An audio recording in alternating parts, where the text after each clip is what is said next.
참 좋으신 예수님, 오늘도 저희에게 이 하루라는 선물을 주신 것 다시 한번 감사드리며 하루의 첫 시작을 알리며 예수님께 인사드립니다.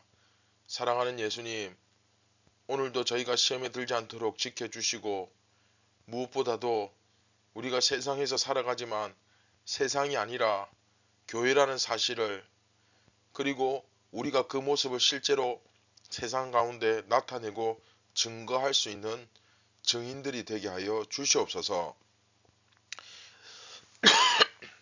생명의 빵을 먹습니다. 이 진리의 말씀을 더 잘 깨달아 알 수 있도록 성령님께서 지혜를 주시고, 또한 이 말씀에 결단하고 순종할 수 있는 용기와 담대함을 허락하여 주시옵소서. 예수님의 이름으로 기도드립니다. 아멘. 안녕하십니까, 선한제자교회 성도 여러분. 2024년 1월 2일 새해 둘째 날 아침이, 화요일 아침이 밝아오고 있습니다. 27번째 이야기, 선줄로 생각하는 자는 넘어질까 조심하라. 오늘 네 번째 시간이죠. 반드시 피할 길을 주신다. 반드시 피할 길을 주신다 라는 제목으로 고린도전서 10장 13절 한 절 말씀을 같이 읽고 우리 경건의 시간을 시작하도록 하겠습니다. 사람이 감당할 시험 밖에는 너희가 당한 것이 없나니 오직 하나님은 미쁘사 너희가 감당하지 못할 시험 당함을 허락하지 아니하시고 시험 당할 즈음에 또한 피할 길을 내사 너희로 능히 감당하게 하시느니라. 아멘.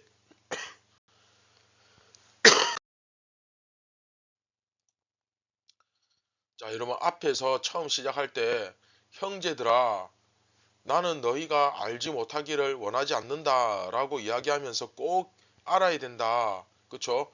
광야의 출애굽 1세대와 지금의 교회가 다를 바가 없다 라는 것을 비교해서 보여주면서 말하면서, 선줄로 생각하는 자는 어떻게? 넘어질까 조심하라 그랬죠. 나 예수 믿는다고 구원받은 자로서의 모습을 다 가졌다고는 하지만, 그러나 자만하지 마라. 죄로부터 우리를 지켜야 한다. 천국이 보장되었다고 생각하지 마라. 그렇게 안일하게 자만하는 태도는 결코 성경이 용납하는 태도가 아니다. 그렇죠? 바울은 그냥 단순한 지식이 아니라 실제로 이 죄의 심각성에 대해서 그 누구보다 더 잘 알고 있었습니다. 그래서 오해하지 마라. 한 번 구원은 영원한 구원이다.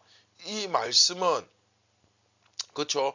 한 번 구원은 영원한 구원이다. 이 말씀은 내가 예수님을 믿고 난 다음에 이제 그리고 나서 내 모습을 이렇게 딱 보니까 너무나 죄악이 가득하고 내가 딱 갈 곳은 천국이 아니라 지옥이구나. 아, 지옥이 바로 나 같은 사람을 위해 준비되었구나.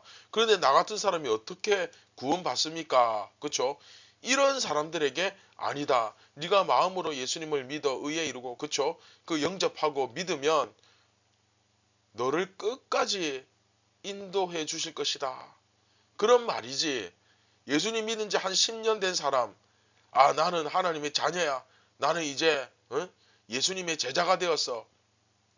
뭐 이런 사람에게는 선줄로 생각하느냐? 넘어질까 조심하라. 이 말씀이 딱 정답인 것입니다. 그리고 오늘 말씀에 보면, 자, 단 한 절이지만 정말 우리들에게 뼈를 때리는 그런 말씀이죠. 사람이 감당할 시험 밖에는 너희가 당한 것이 없다. 자, 이게 여러분 무슨 소리인지 압니까? 아니, 우리가 지금 뭐 하늘에서 사는 것도 아니고 아직까지 이 세상을 살아가고 있잖아. 그런데 이 세상을 살아가다 보면 시험을 당하기도 하고 죄를 짓게 되기도 하잖아. 뭐 그럴 수도 있는 거지. 뭐 자꾸 그렇게까지 빡빡하게 그래. 그런 말에 대한 대답입니다, 이게. 이해됩니까?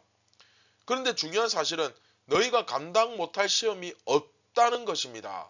아, 내가 죄를 지었는데 내가 우상숭배를 그만 하고 말았는데 피할 수가 없었다. 정말 어쩔 수가 없었다. 내가 그 죄를 안 지을 수가 없었어요 라는 식의 변명이 안 된다는 거죠. 다시 말하면 사람이 감당 못할 시험은 없다. 하나님이 믿음직하셔서 너희가 감당하지 못할 시험 당함을 허락하지 아니하신다. 그렇죠? 그래서 시험을 당할 때쯤 되면 피할 길을 다 내어 주셨다. 너희는 능히 그것을 감당할 수 있다. 라고 이야기를 합니다. 즉 핑계대지 말라는 이야기입니다. 내가 극복할 수 없는 유혹이었다. 이런 식으로 이야기해서는 안 된다는 거죠. 다들 그렇게 하는데 뭐 저는 어떡합니까? 이런 식의 변명은 받아들여질 수 없다는 겁니다. 사실 이 고린도 성도들의 입장에서 생각해 보면 불과 얼마 전까지만 해도 예수님 믿기 전까지만 해도 우상숭배 했던 사람들 아닙니까? 특히 이방인 출신일 경우 그렇죠? 또 이방인으로서 유대교 회당에 나갔던 사람들도 있겠지만 이제 그들 중에는 유대교 회당도 나가고 우상숭배도 하고 그렇게 했던 사람들이 상당히 그렇죠 많았을 것입니다. 그런데 여러분 기억해야 될 게 우상숭배라는 게 단지 그 신전에 가가지고 그 우상숭배하는 그 시간만 영향을 끼치는 것이 아니죠. 그렇죠? 그 우상숭배에 포함되어 있는 종교적 행위가 그 삶에 뿌리를 내린단 말이죠. 이 우상숭배적 문화죠.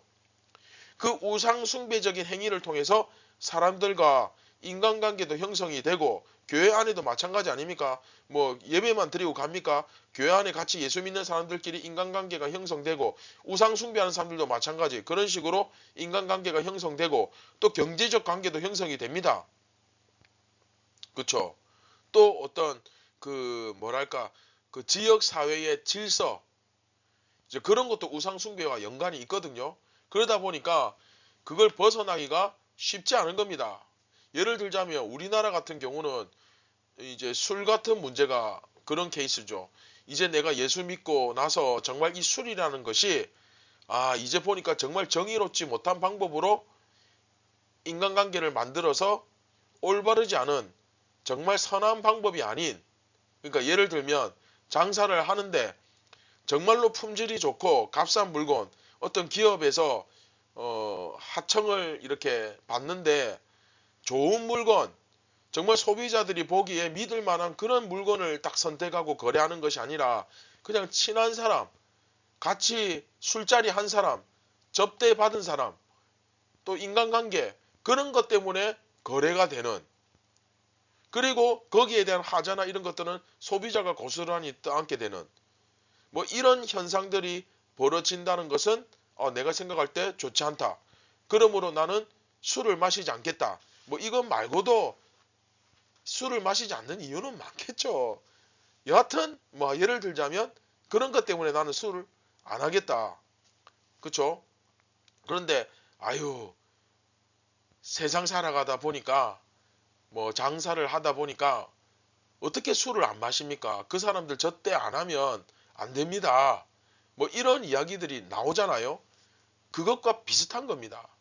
뭐 다들 그렇게 하는데 안 그러면 어떻게 살아갑니까? 그쵸? 아니 우리 가게는 그 술을 팔아서 매상 올리는 게 제일 큰데 뭐 음식도 팔지만 이 술을 팔아야 더 많이 벌 수 있는데 뭐 그런 식으로 그쵸? 변명하는 거죠. 그러나 바울은 분명히 그 가운데 우리가 피할 길을 하나님께서 주신다는 사실을 믿고 정말 그 시험을 충분히 감당해낼 수 있음에도 불구하고 너희가 그 길을 찾으려고 하지 않고 그렇죠? 중요한 건 이거죠. 그 길을 찾으려 하지 않는다는 거예요. 하나님께서 주시는 지혜를 구하지 않는다는 거예요. 그래서 우상 숭배로부터 벗어나려고 하지 않고 이게 핵심이죠. 그냥 하던 대로 옛날에 하던 그 가락으로 그렇게 행하고 있지 않느냐. 그렇죠? 우상 숭배로부터 벗어나려고 하지 않고 그냥 하던 대로 옛날 하던 그 가락으로 그렇게 행하고 있지 않느냐. 우상 숭배하는 사람들 그들 사이에 껴가지고 어떻게든 그들과 인간관계는 좀 맺어야 되겠고, 그래서 거래처도 좀 뚫어야 되겠고, 그 사람들이 우상 숭배하고 막 방탕하게 하는, 그러니까 우상 숭배하는 자리에서 일어나는 일들이 싹 대부분 다 방탕하고 그런 모습이거든요. 그러니까 그렇게 방탕하게 자기네들 신을 섬기고 있으니까 그 안에까지는 안 들어간다 하더라도 좀 늦게 가가지고 아유 안녕하세요 하면서 그 고기 같이 조금씩 받아서 먹고 그 사람들과 관계성은 어떻게든 유지하려고 하는 뭐 그런 건 아니겠느냐. 그렇게 바울은 지금 지적하고 있는 겁니다. 이해되시죠?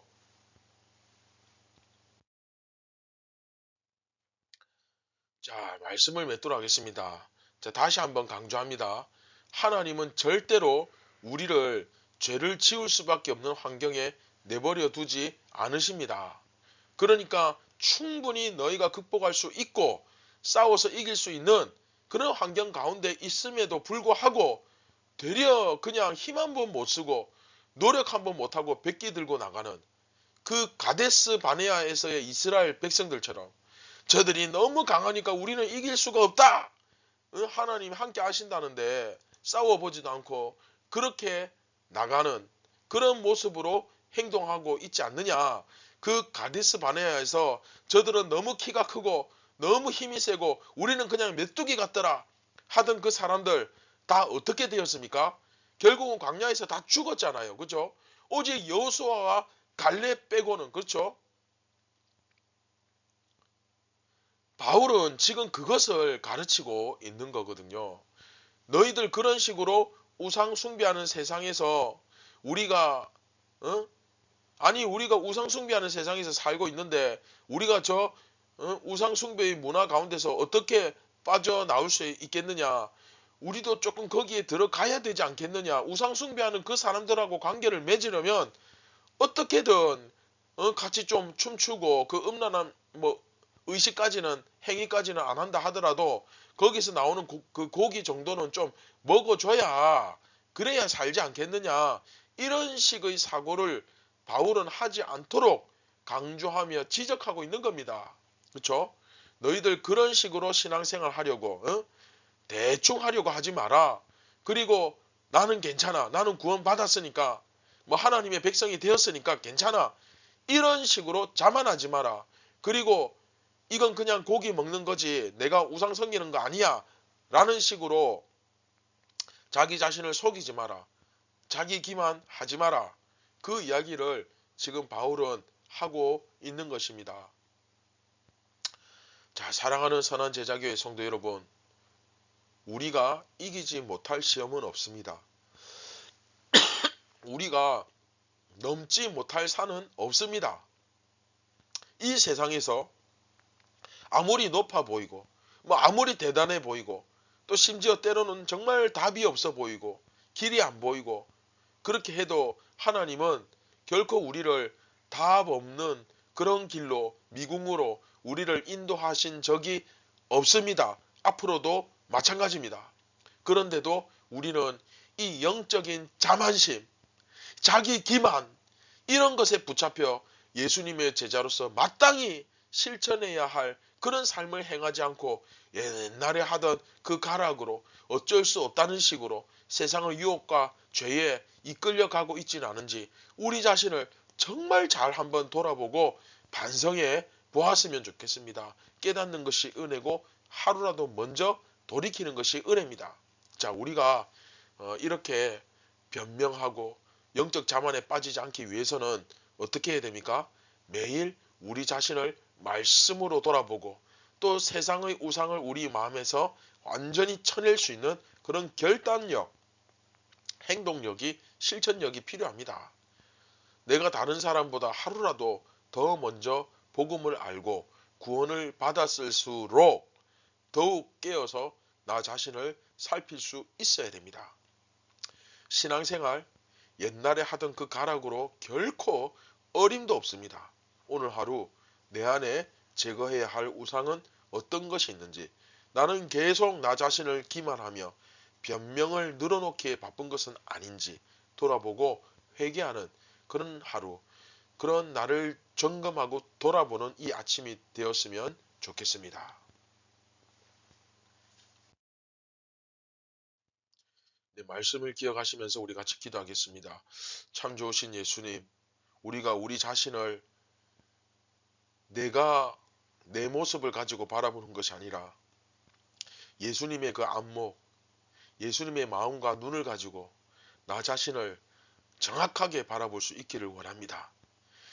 내가 이 교만에 빠지진 않았는지, 자기 기만과 자만심에 빠지진 않았는지, 그리고 나는 여전히 우상 숭배적인 그런 삶과 태도를 가지고 있으면서도 적당히 타협하며 어쩔 수 없었다는 식으로 그렇게 살아가진 않았는지 주님, 우리 자신을 돌아보게 하여 주시옵소서. 나 자신의 영적 상태를 정확하게 볼 수 있는 그런 눈을 열어 주시옵소서. 우리를 구원하신 예수님의 이름으로 기도드립니다. 아멘.